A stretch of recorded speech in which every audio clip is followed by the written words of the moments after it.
pois crianças também fazem parte do plano de Deus.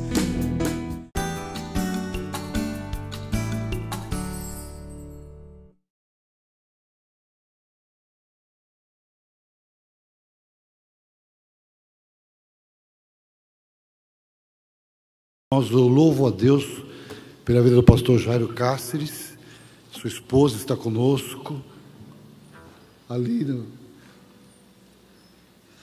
O Jairo, durante muitos anos foi professor no Seminário Bíblico Palavra da Vida, é pastor da Igreja Batista Pedras Vivas em São Paulo, fundador de Nutra. Nós temos alguns livros editados pela Nutra, que é Núcleo de Treinamento, Recursos de Aconselhamento Bíblico. Ele tem sido muito usado por Deus em aconselhamento, inclusive de líderes, de pastores, de missionários, de obreiros, e treinado muitos para esse ministério. E já tem sido preletor em nossos congressos também. Eu me sinto muito feliz de ter o irmão conosco aqui. Que Deus o abençoe grandemente, viu? Obrigado pela presença com a gente. Bom dia, meus queridos. Eu costumo ser apresentado como Jairo Cáceres, mas eu sou livre.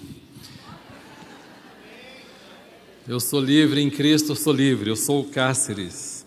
Sou casado com aquela mulher bonita que está ali, de branco. Eu tenho 3 filhos. O meu filho mais novo tem 31 anos aproximadamente, quase. E eu tenho uma menina linda, solteira, que é a nossa secretária na igreja, 36 anos. O meu segundo filho é pastor conosco lá na Igreja Batista Pedras Vivas, e meu pequeno, ele é membro do conselho da igreja, da nossa igreja. Todos estão envolvidos no ministério. Uma alegria enorme ser convidado para fazer parte desse evento, falar nesse congresso. É um privilégio imerecido para mim. E nós não só temos uma relação de cooperação ministerial, não é, pastor Gilberto? Como nós temos uma amizade genuína que foi se desenvolvendo ao longo dos anos. Tremendo privilégio, viu? Muito obrigado pelo convite. Eu fui convidado a discorrer sobre o desenvolvimento o ambiente de paz no lar. E eu queria falar um pouquinho sobre esse contexto no mundo cheio de distrações, no mundo cheio de corrupções como o nosso. O cultivo de um ambiente de paz no lar, enquanto se processa essa interação entre pais e filhos, é um tremendo desafio para todos nós, para todos vocês, para todas as nossas famílias. Um desafio porque essa dinâmica entre pais e filhos, nesse relacionamento entre pais e filhos, não é uma linha ascendente reta. Ela é uma linha ascendente, mas ela é, às vezes, um pouco mais acidentada. Mesmo naqueles ambientes e lares onde existe um aprofundamento saudável desse relacionamento que produz a paz no lar, ainda assim essa linha ascendente ela é acidentada de alguma maneira. Eu quero considerar nessa manhã, e eu queria muito que você usasse sua Bíblia, abrisse sua Bíblia, porque nós vamos ler a Bíblia aqui. Eu queria considerar 2 responsabilidades essa manhã. Uma alcança a todos, pais e filhos, é bem abrangente.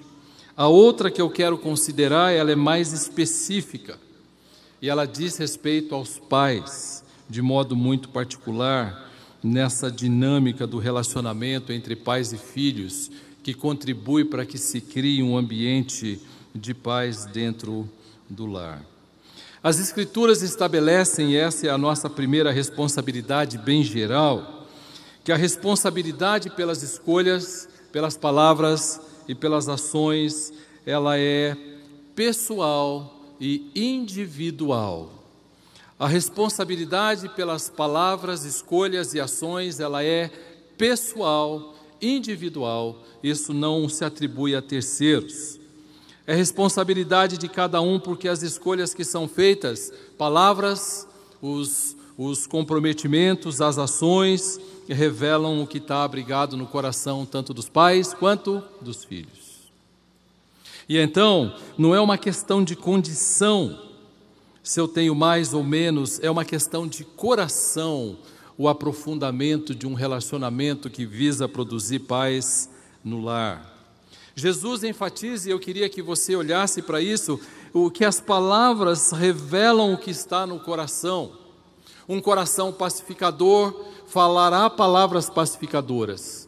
Um coração rebelde, hostil, um coração obstinado falará palavras obstinadas. Você tem um personagem na Bíblia que provavelmente ele sofreu demais e no final a vida dele foi muito difícil, porque ele trocou de lealdade. Ele trocou a lealdade dele a Davi, ao rei Davi, por um filho do rei Davi. E ele teve os seus dias muito difíceis depois. Se você olhar para o Salmo 55, verso 21, eu quero ler vários textos hoje com você. Ele vai dizer assim, o rei Davi, num daqueles salmos que nos aquieta o coração em tempos de deslealdades e de conflitos e de uma série de confrontos em casa, ou quem sabe na igreja, enfim. Salmo 55, 21, esse é um daqueles salmos consoladores. A sua boca era mais macia que a manteiga, Salmo 55, 21. Porém no coração havia guerra. A boca fala que está cheio o coração.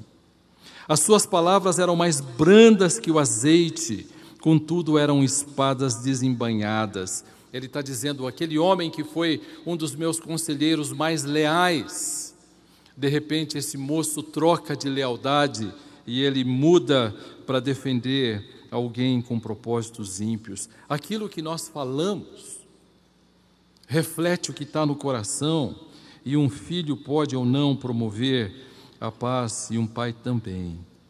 Eu quero chamar a atenção na segunda parte do nosso tempo para nós pais.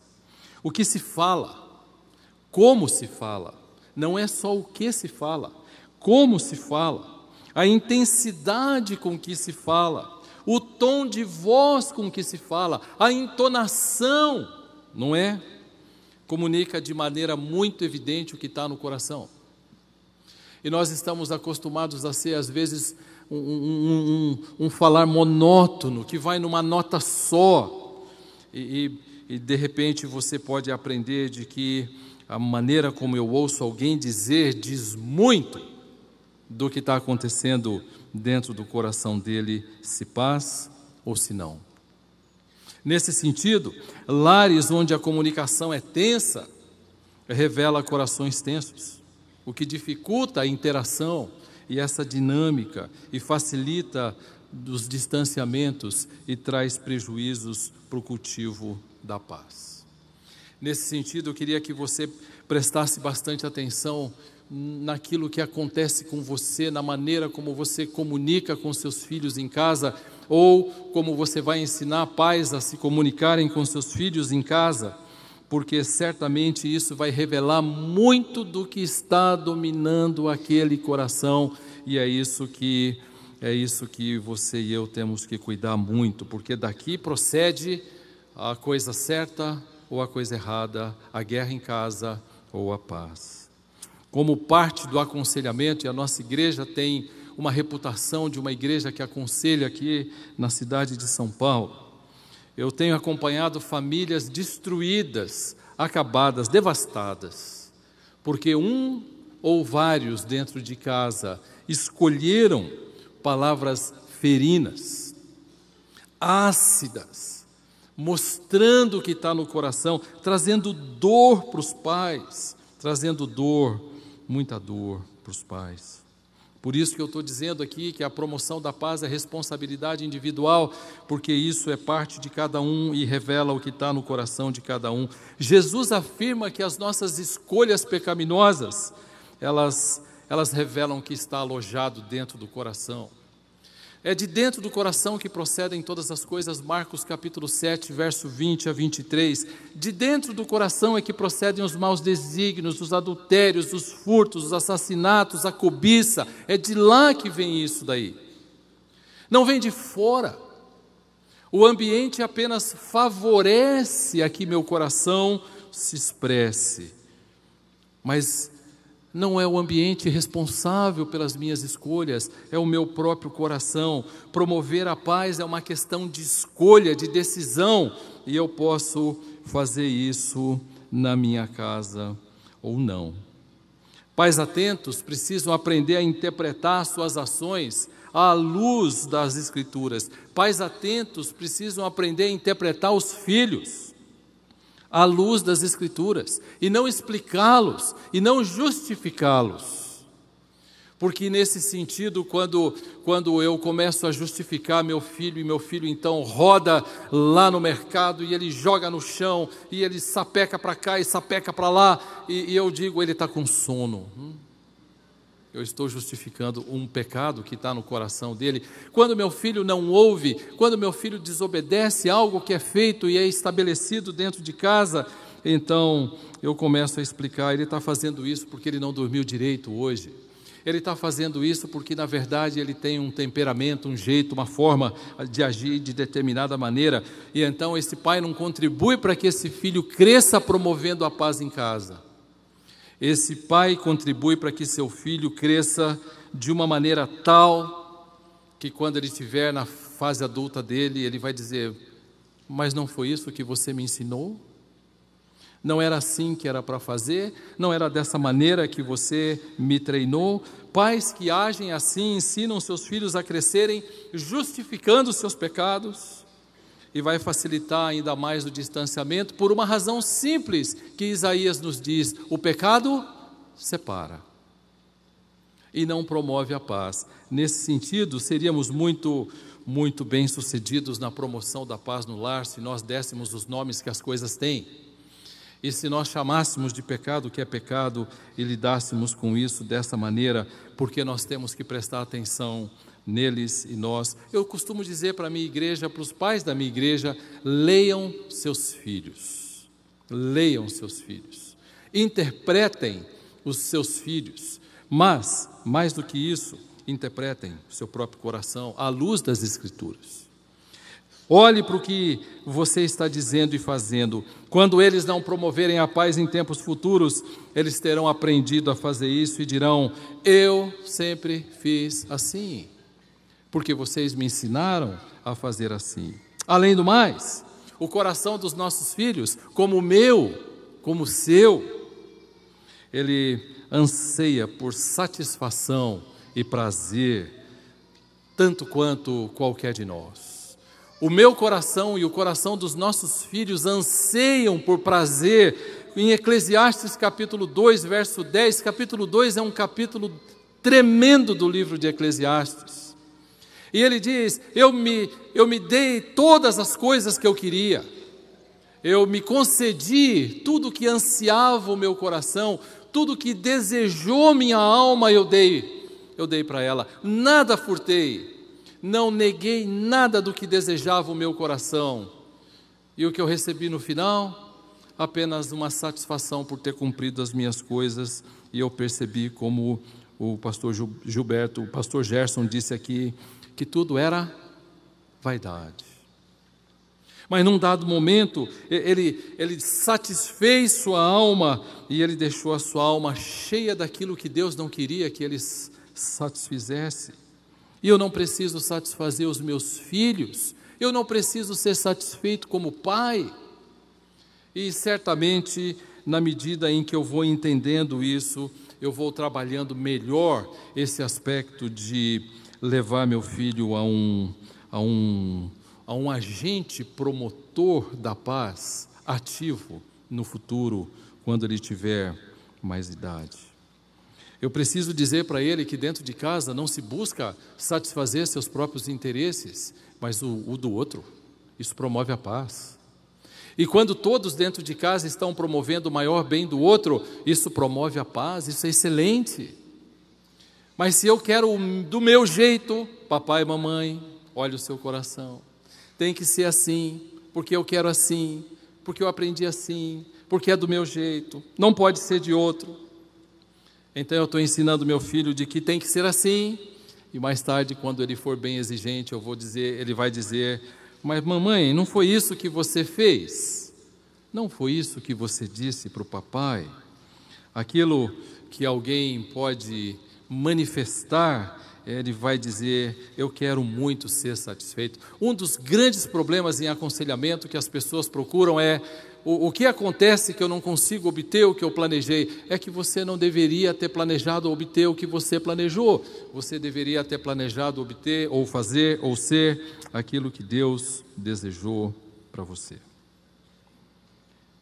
Mas se eu quero ser satisfeito, então eu vou mover tudo e todos, e talvez eu seja até manipulador para obter o que deseja, a fim de que as coisas aconteçam dentro de casa, e quando elas não acontecerem mais, então eu vou estrilar. O coração dos nossos filhos anseia por satisfação e anseia por prazer, tanto quanto o nosso. Aquilo que acontece no andar da vida doméstica revela muito do que está no coração de uma criança, porque onde estiver o teu tesouro, o teu coração. E então eu posso olhar para isso e dizer: puxa, meu filho tem uma vontade forte, meu filho é determinado, não é? Ele é um jogador de futebol, a gente costuma ver isso, o jogador de futebol às vezes é agressivo e o comentarista diz: ele tem personalidade. O que quer dizer isso? É grossura? Estupidez? Ele tem personalidade, e nós costumamos olhar para os nossos filhos e as vontades fortes dos nossos filhos, e costumamos olhar para isso e dizer assim: ele tem uma vontade forte, meu filho é determinado. Não confunda determinado com obstinado, são coisas diferentes. São coisas diferentes. E então eu posso dizer: puxa vida, peraí, não é o meu filho que é obstinado, sou eu quem sou.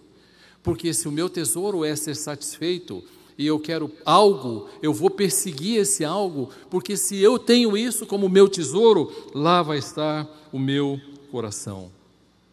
E eu vou estar empurrando essa coisa lá para frente, eu vou estar empurrando isso para afastar os meus filhos de um relacionamento de paz no lar. A natureza pecaminosa, a nossa natureza pecaminosa nos impulsiona contra Deus. E os filhos, desde pequeno, quanto você e eu, e nesse sentido, como consequência, o mandamento de amar a Deus e amar o próximo, os dois mandamentos, não estão em vista, porque nós estamos com um propósito em vista: agradar a nós mesmos e nossos filhos também. E se eu sei isso, logo cedo eu ajudo muito o meu filho a lidar com aspectos que são importantes na vida dele. O livro de Gálatas, eu tenho aconselhado alguns homens e mães, pais e mães, que têm sofrido muito. As obras da carne são conhecidas e são prostituição, impureza, lascívia, idolatria, feitiçaria, e aí começa: inimizade, porfias, ciúmes, iras, discórdias, dissensões. Isso tudo está presente em nós quando nós nascemos. E nós precisamos olhar para isso e dizer: tem algo aqui que eu preciso fazer com o meu coração. Render ao Senhor Jesus Cristo, render ao Senhor Deus, render a minha vida à obediência à palavra dEle, me submeter ao que Ele ensina. E então eu vou lidando e substituindo as obras da carne pelo fruto do Espírito, que já está em mim, mas precisa ganhar essa visibilidade, essa prática.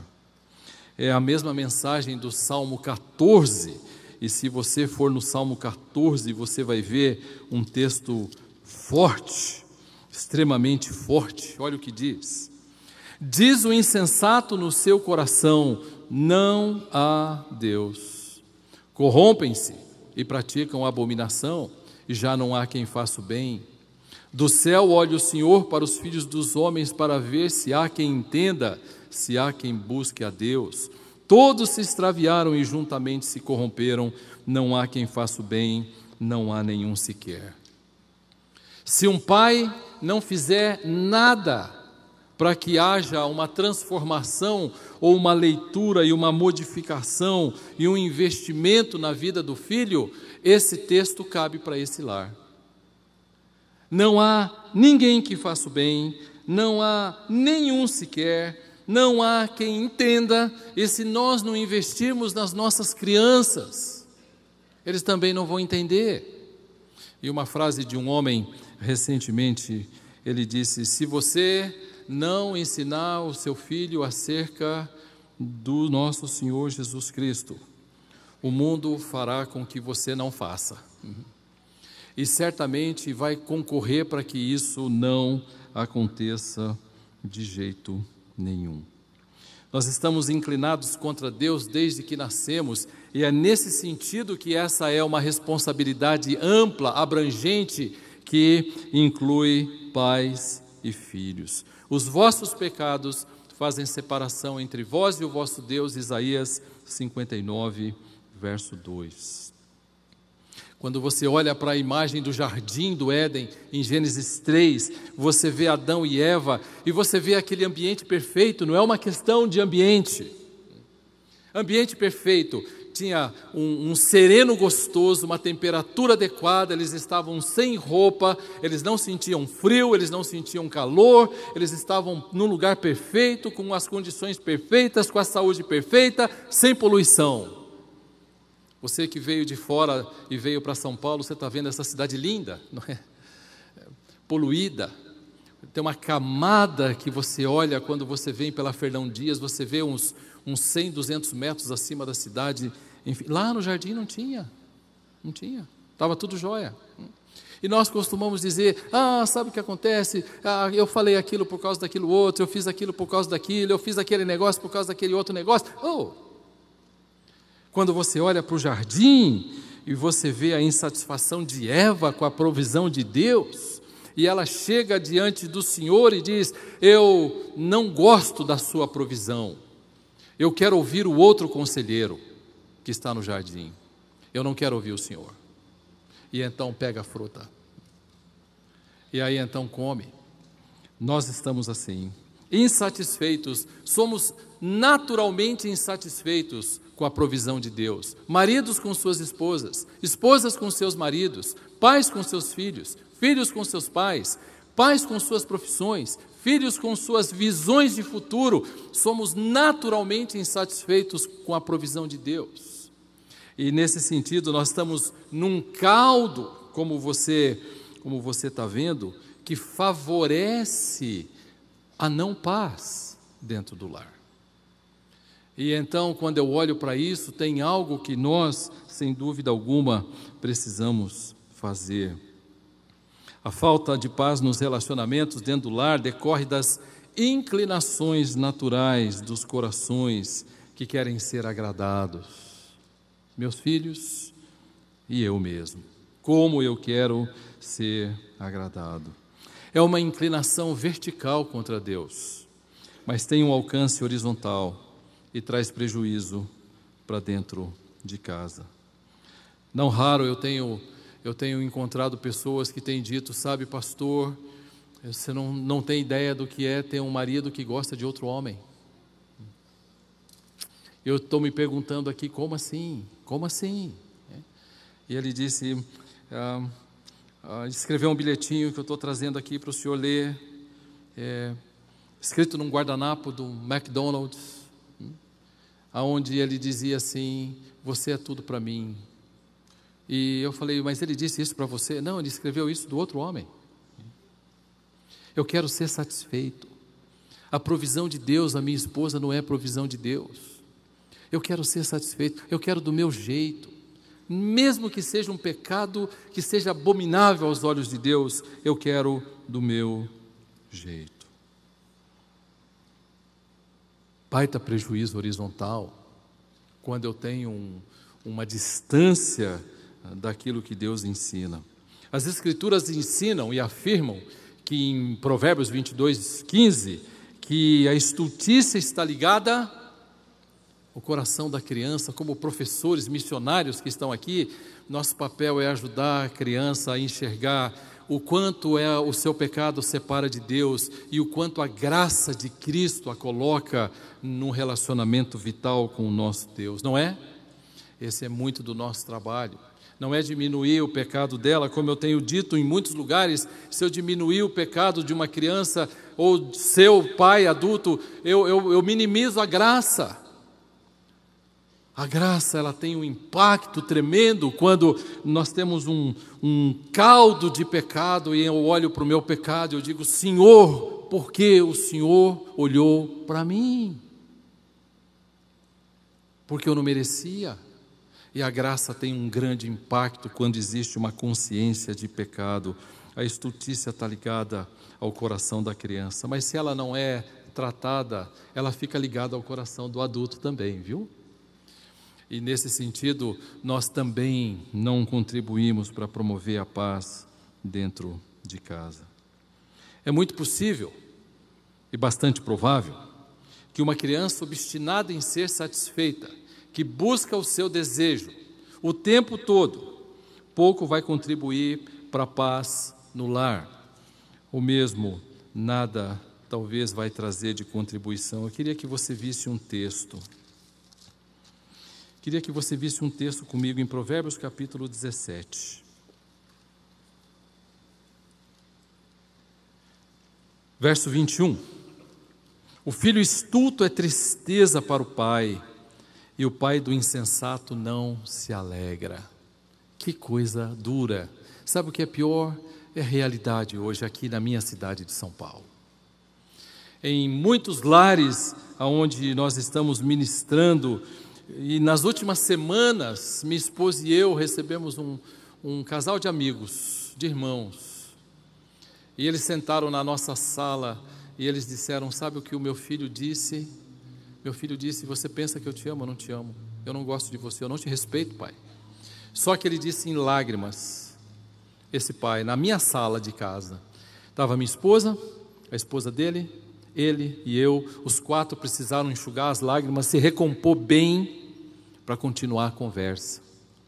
Que dureza ouvir um filho fazer uma coisa dessa, ou seja, ele não coopera, como o texto diz, para que haja um ambiente de paz no lar, mas um ambiente de tristeza. Verso 25, no mesmo capítulo: o filho insensato é tristeza para o pai, amargura para quem deu a luz. Entretanto, se essa criança, por isso que eu quero colocar a responsabilidade em todos nós, pais e filhos, ela tem ensinada a promover a paz. Capítulo 10 do livro de Provérbios vai dizer: o filho sábio alegra o seu pai. Que maravilha.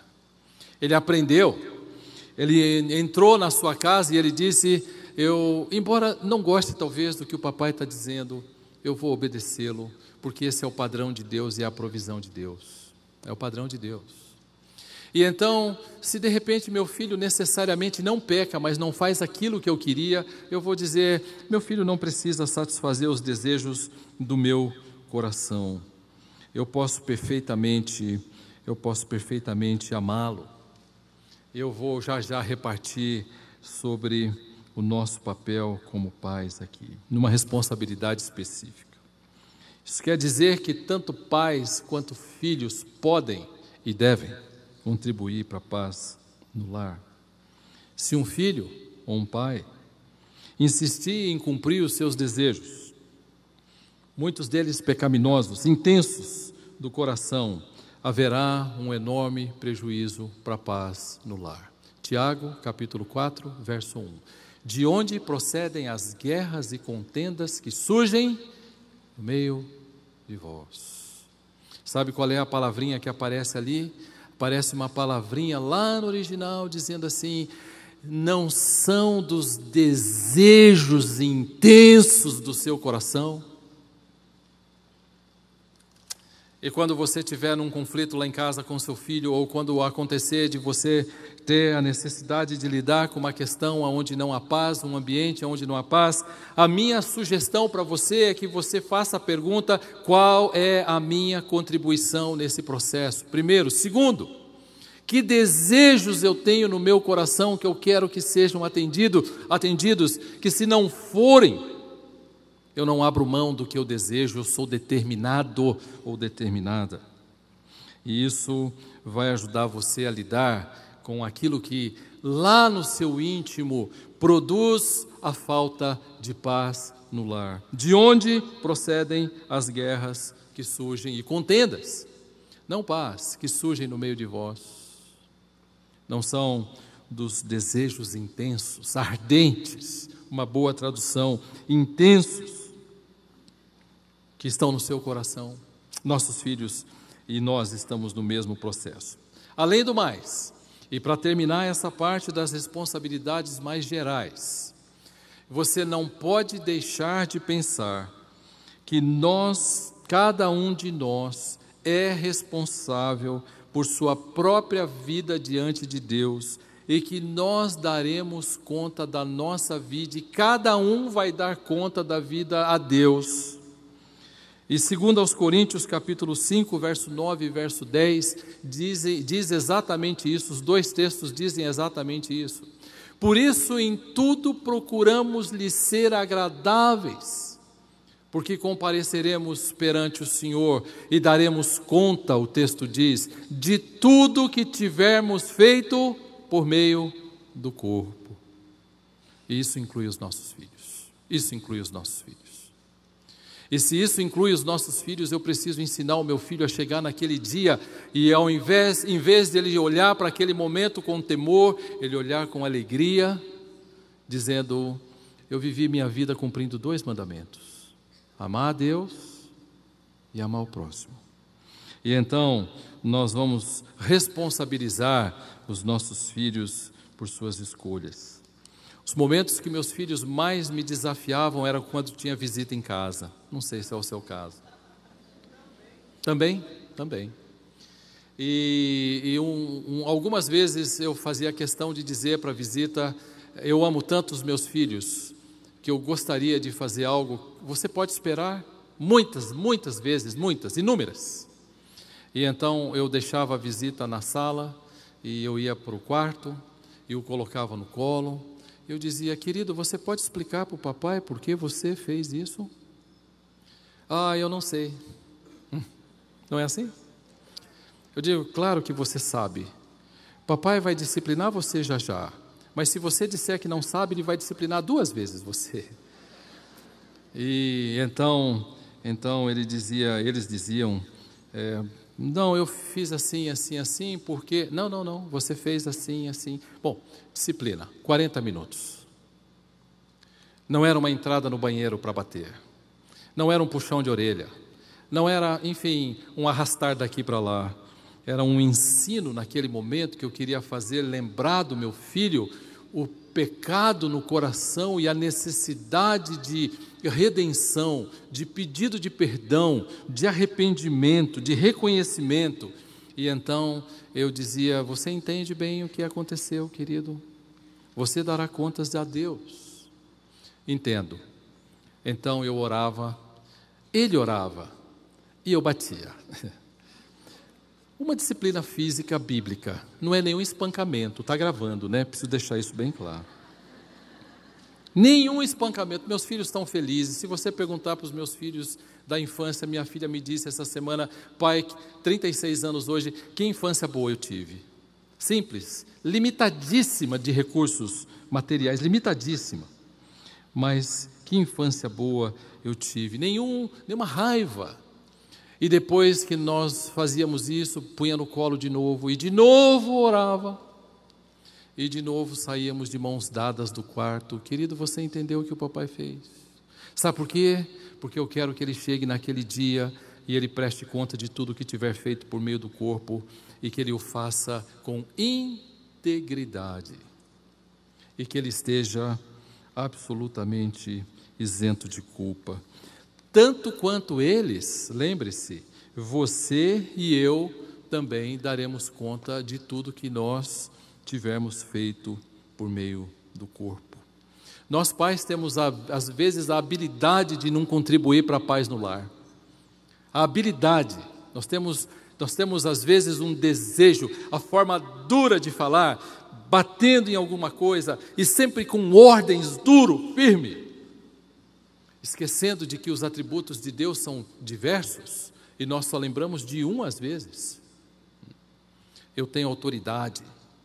E nós precisamos pensar de uma outra maneira. As Escrituras estabelecem que as responsabilidades pelas escolhas, palavras e ações, essa responsabilidade é pessoal e individual.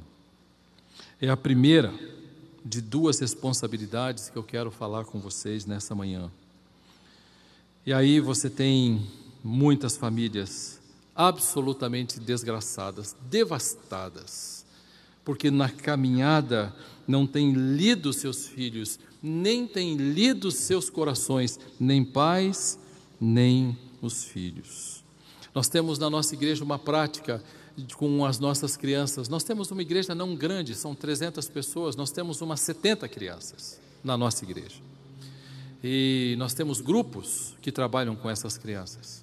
Ao final de cada mês, o pai recebe uma cartinha do professor, de você, dizendo: o seu filho, nas 4 semanas desse mês, agiu da seguinte maneira, nós queremos contribuir para que isso aconteça. Alguns professores disseram: se eu fizer isso, eu vou me indispor com fulano, com ciclano, então eu não quero dar aula. Eu disse: então não dê aula, porque nós amamos tanto as crianças que não queremos deixá-las no erro, sem que o pai saiba.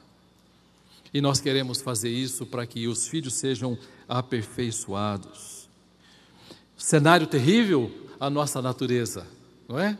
Que bom que a graça de Deus nos alcança, mesmo num cenário preparado para o conflito.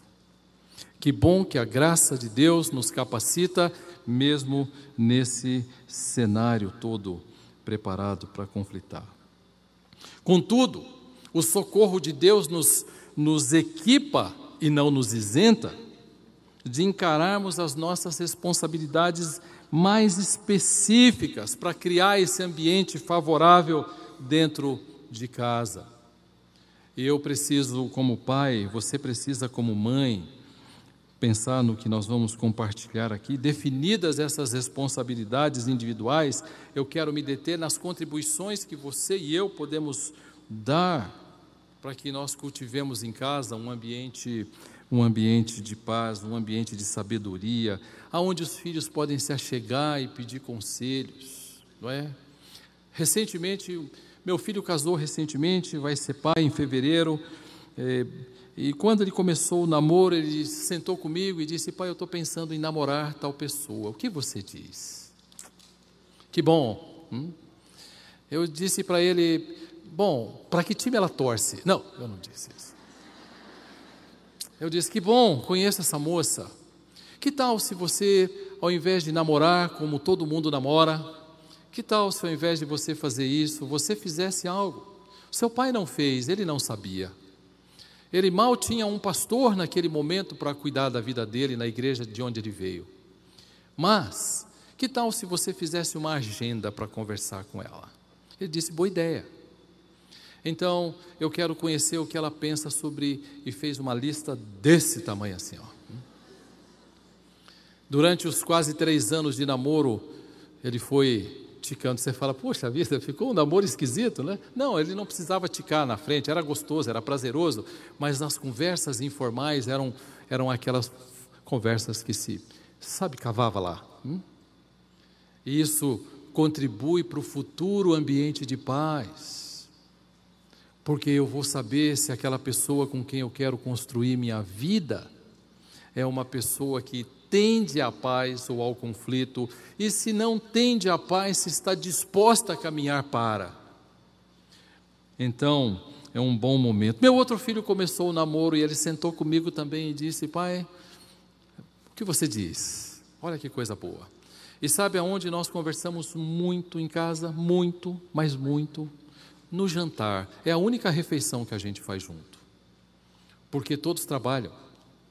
E todos nós ficamos fora boa parte do dia, e quando sentamos na mesa, aquela mesa gostosa que só a minha esposa sabe preparar, então quando nós estamos ali comendo aquelas coisas que nós nos deliciamos todos os dias, porque ela faz com muito cuidado, nosso jantar às vezes demora 1h30, 2, porque há um prazer de ficar sentado conversando na mesa, sobre a vida, sobre detalhes, É assim que nós cultivamos a paz, muitas vezes, em cima de princípios baseados na palavra. Mas eu queria pensar nessa responsabilidade específica dos pais, senão eu não consigo ler as minhas 48 folhas que eu tenho aqui. A promoção da paz no lar não se dá à parte da palavra de Deus. Afrouxar o padrão de Deus para se obter um ambiente de paz nunca é, nunca foi e nunca será a alternativa divina. Nunca. E julgar que nós podemos obter um ambiente de paz segundo Deus deseja, nunca se dá à custa do sacrifício da verdade. A vitalidade dos relacionamentos no lar está baseada numa sólida fundamentação bíblica. Mas aí é que começam a acontecer as coisas. A realidade evangélica atual é terrível. Eu não sei na sua cidade, mas eu conheço a minha. Meu filho gasta quase 2 horas para ir trabalhar de manhã e quase 2 para voltar de tarde. Então ele demora 3 a 4 horas no trânsito. Ele trabalha 8 a 9 horas por dia. Já imaginou? Você já imaginou esse pai chegando em casa às 7h30, 8 da noite e um filho vem, pula assim nas costas dele, enfia as pernas no meio da cintura? Vamos brincar, pai? Ele diz, Senhor, hoje, enfim, terrível. Mas sabe o que tem acontecido aqui na minha cidade? Pais não estudam mais a Bíblia. E não tem mais tempo. Não tem mais tempo. Um homem disse para mim certa vez, eu não tenho feito minhas devocionais porque eu tenho coisas muito importantes para fazer.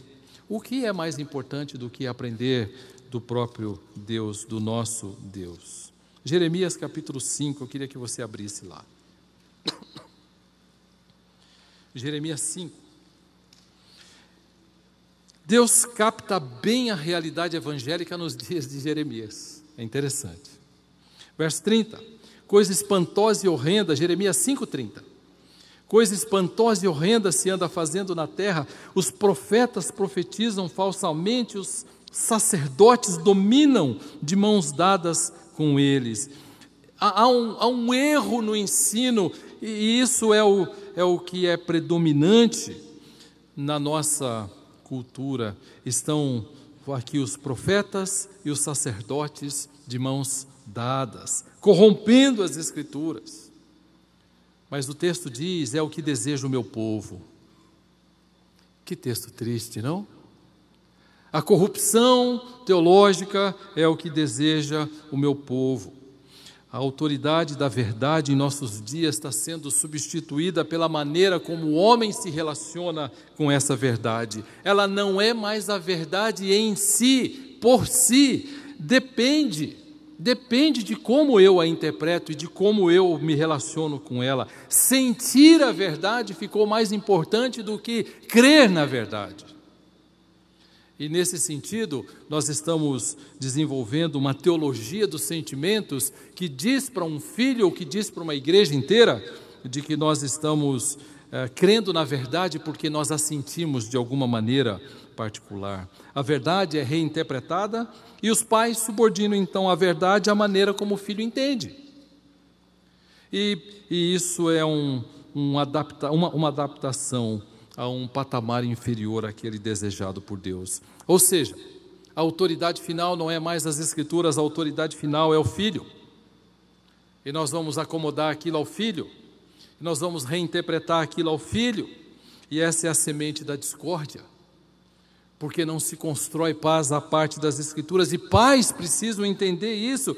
Eles precisam chegar em casa, eles precisam sentar na frente da Bíblia, eles precisam ler, orar, eles precisam interpretar, aplicar ao próprio coração. Você tem aí Deuteronômio 6, as palavras que hoje te ordeno estarão no teu coração. E então, aí ele vai ensinar o filho, e o filho vai crescer com a verdade e vai dizer, que bênção, que bênção. Eu não me lembro de ter estabelecido uma única vez em casa, nem minha esposa nem eu, filhos, cheguem tal hora. não cheguem depois de tal hora. Nunca, nunca, jamais. Nós dissemos para eles: filhos, vocês precisam aprender 2 coisas: amar a Deus e amar o próximo. Amem o papai e a mamãe. E quando vocês estiverem em algum lugar que vocês vão demorar, liguem para o papai e para a mamãe. Mas tenham bom senso na hora de voltar para casa. E eles fizeram isso a vida toda, sem nunca estabelecer um horário para voltar. Uma das vezes em que eles voltaram bem tarde, eles entraram em casa e a primeira coisa que eles disseram, os 3 em uníssono: nós erramos, nos perdoe. Por quê? Porque tem um padrão de verdade para comparar. Ele pode comparar o comportamento dele com um padrão de verdade. Isso ajuda o filho a crescer nas expressões de amor, e as expressões de amor dentro de casa contribuem para um ambiente de paz. E essa é uma grande bênção que a gente tem que pensar aqui. Note só uma palavrinha de Jesus, bem curtinha. Jesus falava pouco e era bom. Não precisava de mais nada. Eu aqui é que preciso ser um falastrão, né? Explicar um monte de coisa, mas ele falava as coisas curtinhas, tudo estava muito bem dito, perfeitamente dito. Deixo-vos a paz. Vamos continuar o versículo? Deixo-vos a paz, a minha paz vos dou. Isso mesmo, pode parar por aí no versículo. A minha paz vos dou, não vou lá dou como o mundo a dá. Vocês já perceberam que esse texto diz o mundo da paz? O mundo da paz. Eu deixo a minha paz, mas a minha paz não é a paz do mundo. A minha paz está baseada na minha palavra e não abre mão dela. Mas eu posso ficar em paz com as coisas erradas, eu posso ficar em paz cobiçando, eu posso ficar em paz violando o princípio, eu posso ficar em paz tendo o que eu quero. E então, a semente da discórdia, da separação, é a corrupção do lar, porque a paz do nosso Senhor não se processa nem se cultiva a parte da palavra dele. A paz que o mundo propõe é uma paz corrupta.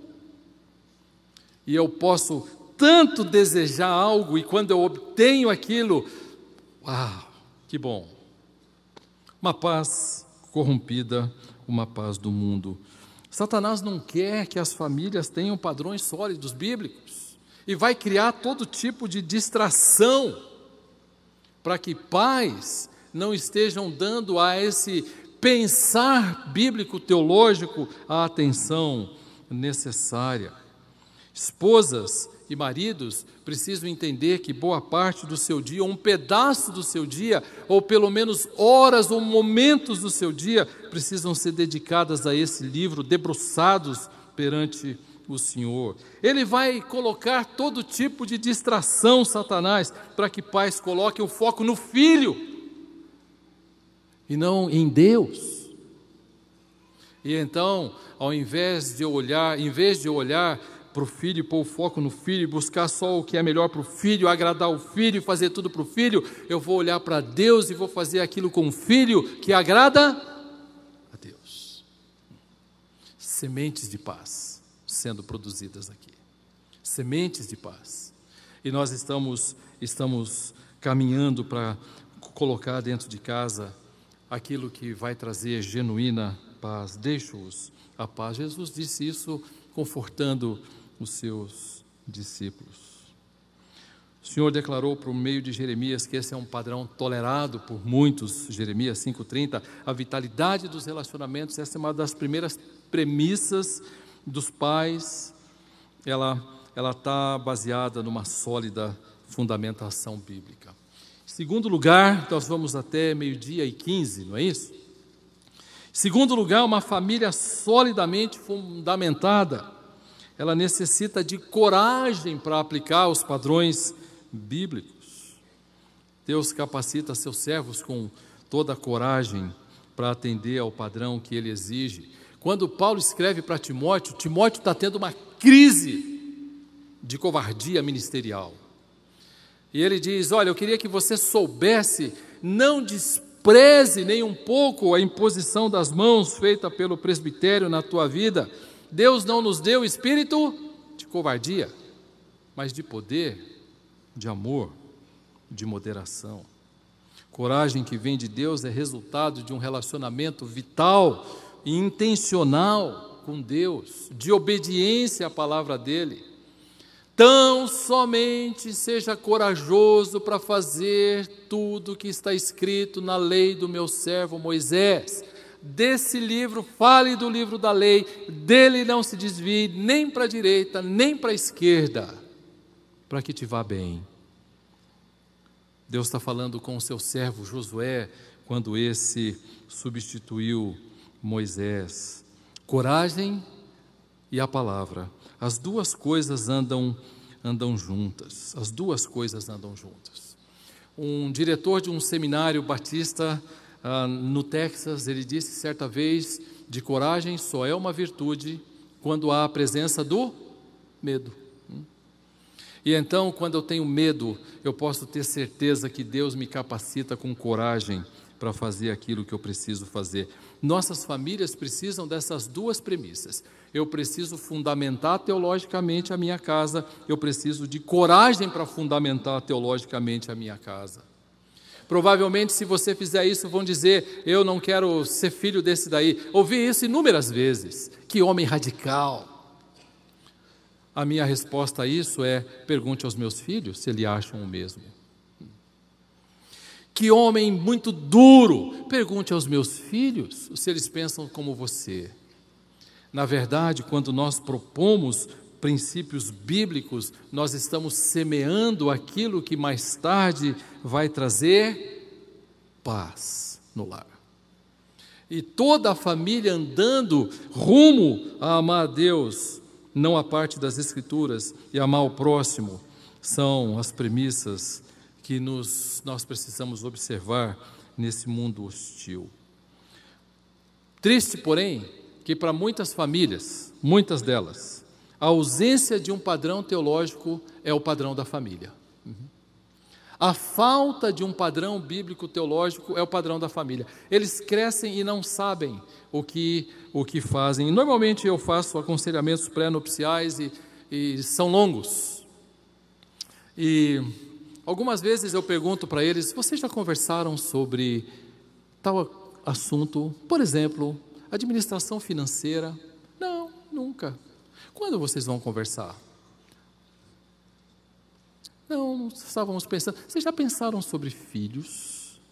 Vocês já pensaram sobre vontades, atividades, enfim, uma série de coisas? Não, nunca conversamos sobre isso. Opa, é um padrão.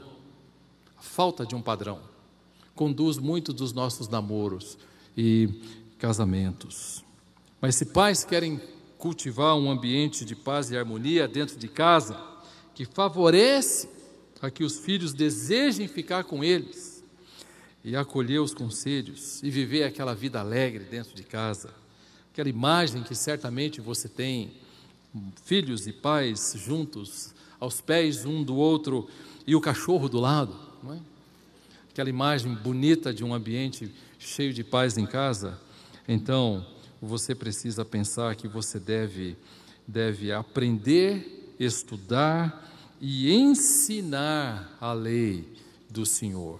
Abra comigo em Deuteronômio, por favor, Deuteronômio capítulo 4.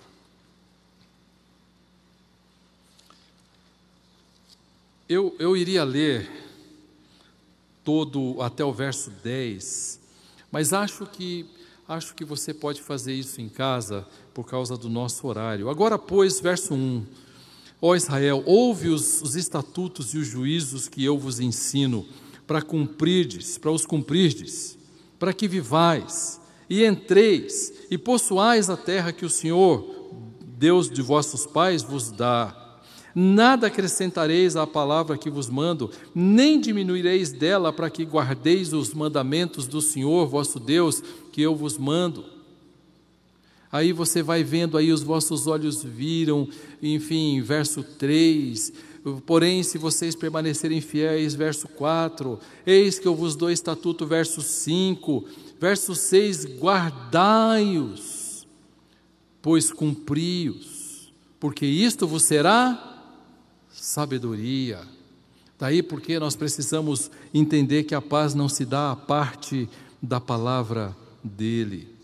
Que grande nação, vão dizer, que tenham deuses, eles vão dizer como esse povo tem. Verso 9, tão somente guarda-te a ti mesmo e guarda bem a tua alma, que te não esqueças daquelas coisas que os teus olhos têm visto, e não se apartem do teu coração todos os dias da tua vida, e as farás saber a teus filhos e aos filhos dos teus filhos. E então, nós vamos ensinar a palavra de Deus aos nossos filhos. O ensino da lei e da obediência a ela eram armas capazes de conquistar Canaã. Você vê que ele não fala nesse texto, vá até o versículo 10 depois, em casa. Ele não fala nada quanto ao uso de arma, mas ele fala da conquista da terra pelo ensino da palavra, aonde os filhos iam crescer vigorosos. Eu quero só fazer uma ressalva aqui. O ensino de Deus na sua palavra sempre foi temperado com graça e misericórdia. Sempre. É verdade e graça. Verdade e misericórdia. Pais que julgam que seus filhos são educados estabelecendo apenas ordens, regras. Não faça isso.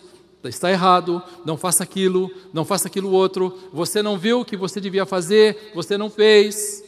Mais tarde vai dizer, o que aconteceu que o meu filho se rebelou contra mim? Nós precisamos entender que, como Deus faz conosco, nós podemos fazer com os nossos filhos. E eu quero caminhar aqui para ir terminando o nosso tempo. O ensino que você vai praticar, e eu preciso entender isso, ele pode e deve ser formal. Deuteronômio capítulo 6, verso 7, estas coisas que hoje te ordeno estarão no seu coração, e delas falarás e inculcarás aos teus filhos, sentado em casa, ou andando pelo caminho, mas sentado em casa é uma das primeiras coisas.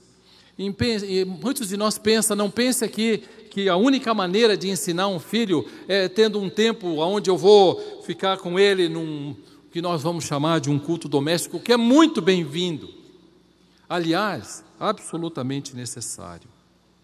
Para muitas famílias, absolutamente necessário que seja um tempo regular para que haja uma disciplina dentro da casa.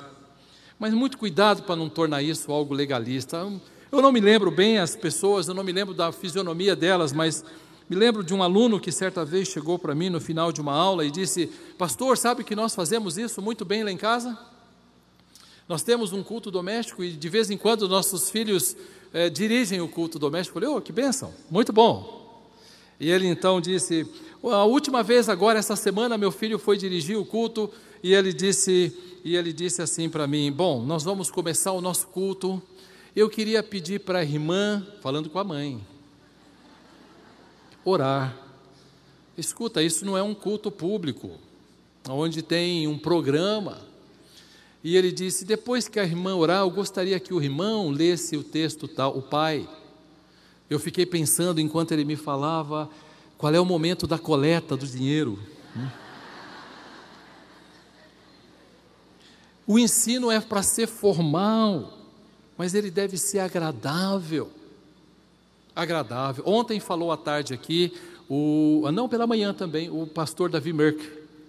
E ele tem alguns livros, 100 e tantas ideias criativas, são mais de 300 na verdade, são 101 em cada livro. E são tão boas para nós usarmos no nosso tempo. Ele pode acontecer em qualquer lugar da casa de maneira prazerosa, de pijama, não é? Num dia frio, como em São Paulo faz, enrolado no cobertor, no tapete, sentado no chão, no sofá, mas deve ser intencional o que se vai ensinar ali. E isso pode ser feito de uma forma bem agradável, com peixinhos que nós vamos pescar, com bichinhos que nós vamos fazer, enfim, Houve uma vez, um dia na nossa vida que eu fiquei pensando, se um vizinho vê isso em nós, vai chamar a polícia ou o manicômio. Por quê? Porque nós temos uns problemas, e problemas enormes, financeiros em casa, tínhamos. Vamos orar pedindo que Deus traga luz. Que tal lembrarmos um pouquinho do que Deus disse para Josué de andar 7 vezes em torno da muralha de Jericó?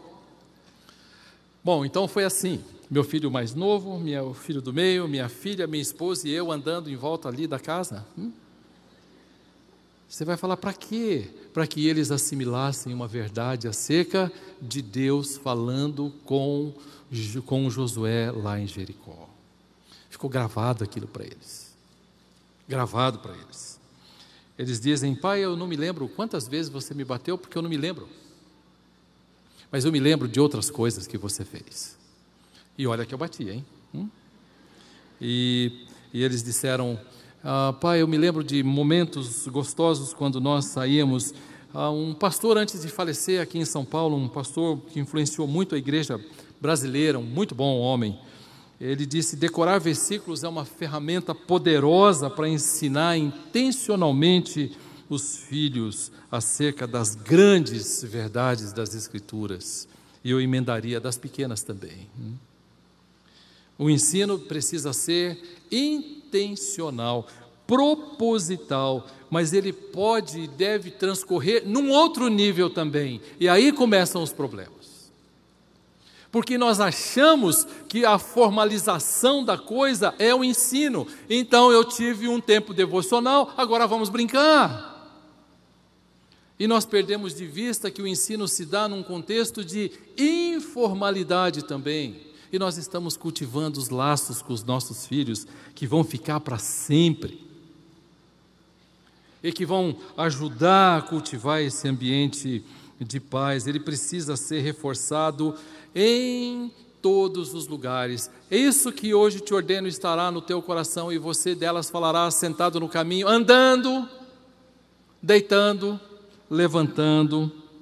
É a oportunidade de modelar o seu filho por meio de uma atividade informal. Filipenses 4:9 diz exatamente isso. E o que de minha parte aprendestes e vistes, não só aprendestes, e vistes, isso praticai. Um filho precisa ver você praticando, e quando ele vê você praticando, ele vai dizer, isso aí, é esse o ensino formal visto na prática, é isso aí. Foi isso que a minha mãe quis dizer quando ela disse para eu ser dócil no falar, e não chegou lá na cozinha e disse, você use a curiosidade dos filhos.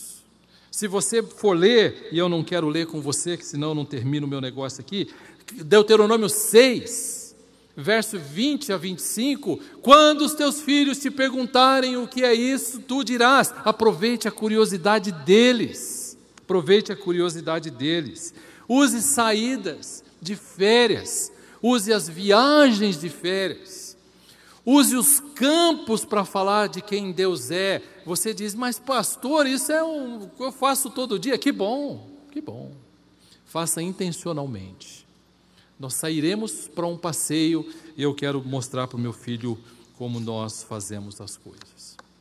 E eu queria que ele visse como isso acontece. Pais podem ensinar de modo intencional e informalmente. Vou dar 2 exemplos. Minha filha uma vez foi para a pia, e minha esposa estava na pia. Minha esposa é uma cozinheira que você sai de baixo, não conheço outra, né? Mas ela pôs a filha do lado. Sabe o que muitas mães falam? Atrapalha. Eu não consigo trabalhar na cozinha, você incomoda. Ela botou do lado. Botou uma cadeira e a Miriamzinha subiu lá e ela botou um negócio na mão dela que não cortasse a mão dela. E ela disse assim para a filha, filha, você está vendo isso daqui? Essa daqui é uma batata. Mãe, batata, aquela coisa toda. Então, agora nós vamos tirar a casca da batata. E a filha lá do lado. Ensino informal. Intencional. Não é casual. Não é acidental. Eu estou propondo isso para você. E então, a mãe disse: nós estamos tirando o pecado da batata. É? O pecado? É, o pecado da batata. Onde a gente põe o pecado? No lixo, no lixo.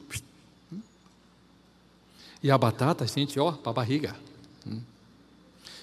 Não é interessante? Intencional. Quando é para ensinar? Para que eu tenha paz em casa. O dia inteiro. Ao fazer isso durante todo o dia, o tempo todo, a vida toda, do princípio até o fim, você cultiva dentro de casa um ambiente de paz. Porque filhos crescem dizendo: meu pai me ama. Fui no mercado com o meu filho, e esse é o outro exemplo. E disse para ele: filho, nós estamos aqui na fila, e essa mulher aqui atrás de nós tem 2 pacotinhos, e disse: posso passar? Eu tenho só 2 pacotes, você tem um carrinho. E eu disse para ele: ela sabe que não pode pedir isso. Ela sabe que tem que ficar na fila. É a fila. Todos nós estamos na fila. E ela não tem que pedir para passar na frente porque tem 2 pacotes. É que ela quer ser agradada. Ela não tem o princípio, não é? E então eu disse: o que nós vamos fazer? Intencional. Eu preciso ajudá-lo a pensar de que ele pode ser manso e abrir mão de coisas que ele deseja muito e que são até injustas quando são praticadas.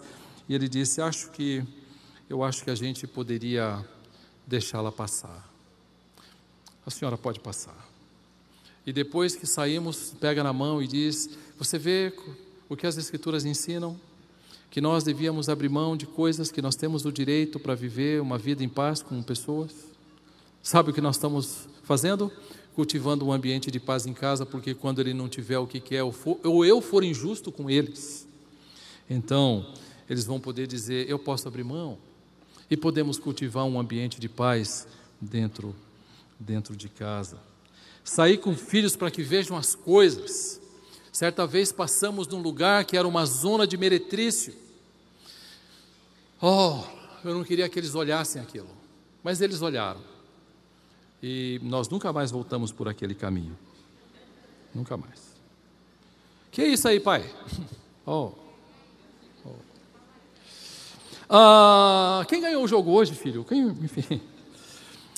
Filho, isso aí é a expressão da desgraça trazida pelo pecado. O homem se distanciou da pureza e simplicidade devidas a Cristo e corrompeu-se.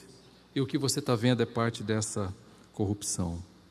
Utilize a realidade para provocar diálogos. Utilize essa realidade para provocar diálogos. Vou dizer para você o que um colega meu que hoje está morando nos Estados Unidos fez com 2 filhas lindas que ele tinha. Elas gostavam de assistir um filme onde os homens eram saradões e as mulheres muito bem dotadas. Chamava-se Baywatch. Eu não sei nem se existe hoje ainda esse filme. Era um seriado, na verdade. Nada que prestasse para alguém querer assistir. Mas as filhas dele queriam assistir. E então ele disse: vocês querem assistir? Ok. Que horas é? Tal hora da tarde. Tal hora da tarde ele saiu do escritório dele, onde ele estava, e foi para casa, sentou com as filhas na frente da TV e abriu a Bíblia. Com a TV aberta. E elas começaram a assistir o filme, e ele disse: olha, filho, que interessante. Você está vendo aquele rapaz dando um beijo na namorada daquele outro, filha? Você acha que é algo para nós copiarmos? Não, não é não. Deixou a Bíblia de lado e o filme continuou. Aí tem uma mentira no meio do caminho. Ele diz: você não viu lá o que está escrito em João, que diz que a mentira tem um pai? Nós estamos alimentando nossa mente aqui gostosamente com essas imagens que corrompem. Por fim a filha disse: pai, você tem razão. Nós não deveríamos assistir esse filme. Nunca mais assistiram. Utilizou a realidade e provocou diálogos, mas isso é intencional, e eu estou propondo para você, isso vai fazer com que a dinâmica do relacionamento cresça, floresça. Então não há, aqui agora é estudar a Bíblia, e lá agora é brincar, se esbaldar, não tem mais nada. Não, agora é hora de fazer um ensino informal. E agora isso vai acontecer de uma maneira muito especial. Eu queria que você visse o que um homem escreveu a respeito do relacionamento com os pais dele. Queria que você fosse comigo para o livro de Provérbios, capítulo 4. Provérbios, capítulo 4. Existe prorrogação aqui? Não existe não, né? Não existe prorrogação de tempo não, né? Então, Provérbios 4, 1. Ouvi, filhos, a instrução do Pai, estai atentos para conhecerdes o entendimento, porque vos dou boa doutrina, não deixeis o meu ensino. Quando eu era filho, em companhia de meu pai, tenro e único diante de minha mãe, então ele me ensinava e dizia, retém o teu coração as minhas palavras, guarda os meus mandamentos e vive, adquire a sabedoria, adquire o entendimento, e não te esqueças das palavras da minha boca, nem delas te aparte. Ocorre que ele não era único, ele tinha irmãos, mas quando ele olha para o relacionamento com o pai, ele diz, quando eu era filho, em companhia do meu pai Davi, tenro e único, é como ele se via. Aquele pai cuidava dele de uma forma que ele se olhava e dizia, como Deus me amava, como Deus me amava, como o pai me amava, melhor, como meu pai me amava. Mas tem um último ensino, e eu tenho 4 minutos para falar sobre ele, que tem um tremendo impacto na vida das famílias. Não é o formal, não é o informal, e eu vou chamar aqui de ensino não formal. É um nome que a gente vai dar aqui. É aquilo que os pais não querem ensinar e ensinam, entende? É aquilo que faz parte do que eu chamo de currículo oculto da casa. Eu estou começando a escrever um livro sobre isso. Sabe onde eu estou? Eu estou ainda na primeira linha, só o nome do livro eu pus lá, não escrevi mais nada. Mas em breve eu gostaria de pensar sobre isso, do tremendo impacto que o ensino não formal, que o currículo da casa faz na vida de um filho. É pesado. Você lembra de Gênesis 12, 13? E então, diante do faraó, Abraão disse que ela era minha irmã. Capítulo 20, diante da dinastia de Abimeleque, ele disse que era minha irmã. Capítulo 26, Isaque, diante da dinastia de Abimeleque, ele disse que a minha irmã, falou para Rebeca. Ora, Abraão não tinha intenção de ensinar seu filho, mas ensinou. Currículo oculto é aquele no qual um filho copia o modelo dos pais. E quando um pai é pacificador, o filho vai na mesma direção. Ele modela os seus filhos. E quando o filho reproduz o pai, há um ambiente de paz dentro de casa. Vou dar um exemplo de currículo oculto. Acabou o culto e nós estamos indo embora para casa. Vamos comer pizza, que bom. E então o marido olha para a esposa e diz, mas rapaz, que sermãozinho michuruca hoje desse moço, hein? E os filhos estão sentados no banco de trás. E eles estão dizendo, bom, se é um bom crente, pode ser que eu vá na igreja, ouço o sermão, volto para casa e digo que aquilo é michuruca. Michuruca, vocês entendem o que é, né? Em todo o Brasil, michuruca é a mesma coisa, né? E então, mais tarde, ele faz a mesma coisa, o filho. E o pai diz, filho, não faz isso com fulano, ciclano, beltrano. Ele diz, ué, pai, há uma inconsistência aqui, você me ensinou assim. E quando os pais olham para o filho fazendo certas coisas hostis, eles vão dizer, eu não sei de onde meu filho aprendeu isso. Sabe onde? E com quem? Com você.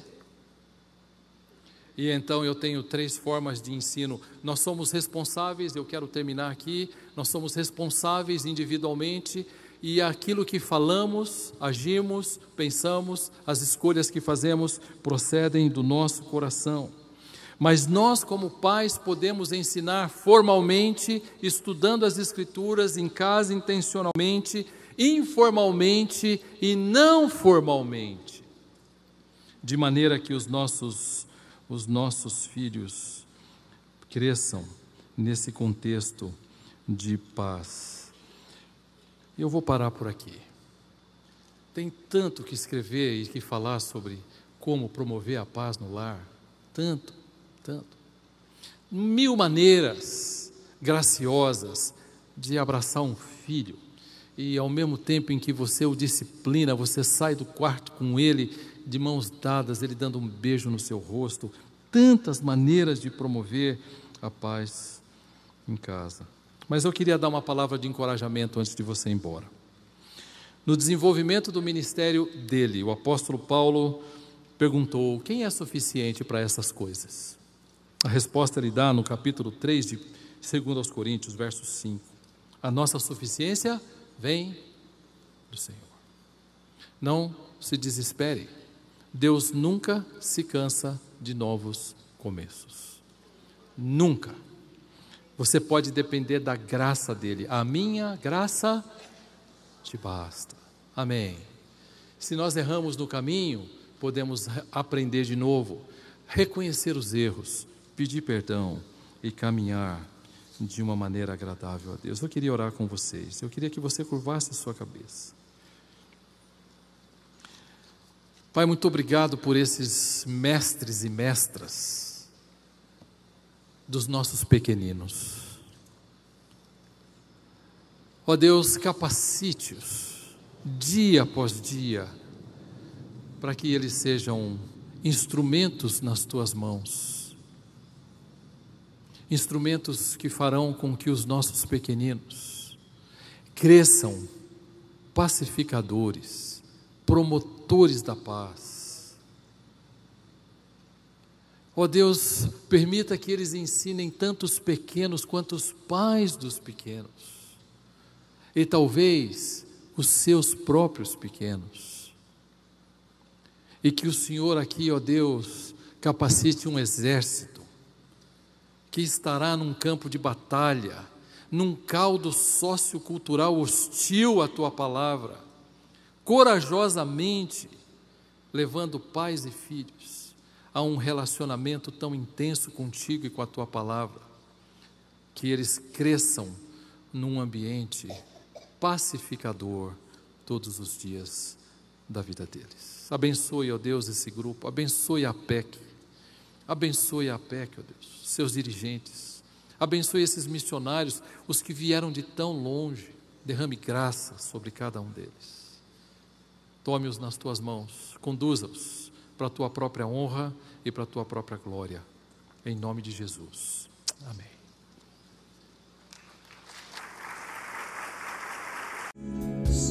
Pois crianças também fazem parte do plano de Deus.